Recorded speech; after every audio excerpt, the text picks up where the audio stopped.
গতকাল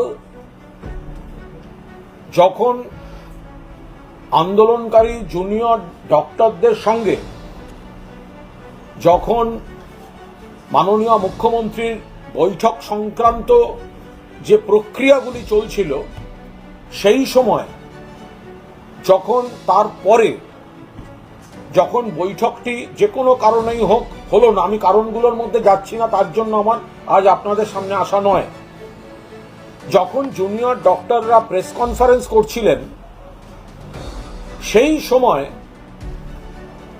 দুটো তিনটে শিবির একটা ভয়ঙ্কর প্লট যে রাজ্য সরকারকে, তৃণমূল কংগ্রেসকে, মাননীয় মুখ্যমন্ত্রীকে বিড়ম্বনায় ফেলতে হবে, হামলা করতে হবে জুনিয়র ডক্টরদের সল্টলেকে ধর্ণা মঞ্চের উপর।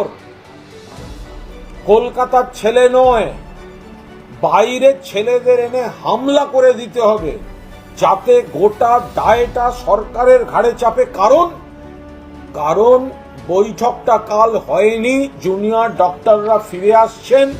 এই সময় যদি মারা যায়, এই সময় যদি হামলা করা যায়, তাহলে এ পুরো দায়টা রাজ্য সরকারের উপর চাপবে।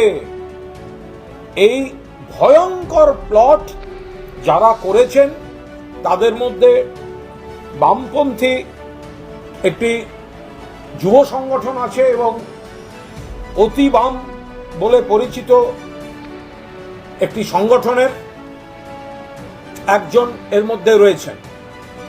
আর ওই ঘটনাস্থলে বিজেপির যুব নেতাদের একটা অবাধ যাতায়াত তৈরি হয়েছে।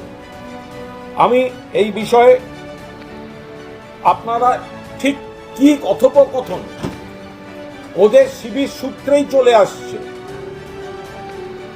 ওদের শিবির সূত্রেই এই খবরগুলো বেরিয়ে আসছে, তারাও দিয়ে দিচ্ছেন। সবাই যে এই গন্ডগোল চক্রান্ত চাইছেন তা নয়। তো সেখান থেকে আমরা যা পেয়েছি সে তো ভয়ঙ্কর। জুনিয়র ডাক্তারদের আন্দোলন ভাঙার জন্য এবার হামলার ছক, সেই অডিও ভাইরাল। অডিও সত্যতা যাচাই করেনি এক ঝলকে মিডিয়া। এবার তৃণমূল নেতা কুণাল ঘোষ সেই অডিও সংবাদ মাধ্যমের সামনেই চালিয়ে বড়সড় অভিযোগ করলেন। একই সঙ্গে তৃণমূল নেতা কুণাল ঘোষের অভিযোগের তীর বিরোধীদের দিকে। একদিকে যেরকম আরজিকর কাণ্ডের প্রতিবাদ জানাতে পথে বসেছেন জুনিয়র ডাক্তাররা, তাদের সেই অবস্থান বিক্ষোভকে ছত্রভঙ্গ করার জন্য হামলার ছক তৈরি হচ্ছে বলে অভিযোগ করা হয়।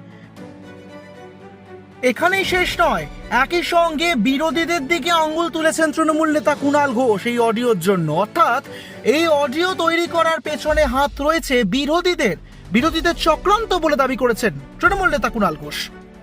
ব্যুরো রিপোর্ট, এক ঝলকে মিডিয়া, কলকাতা।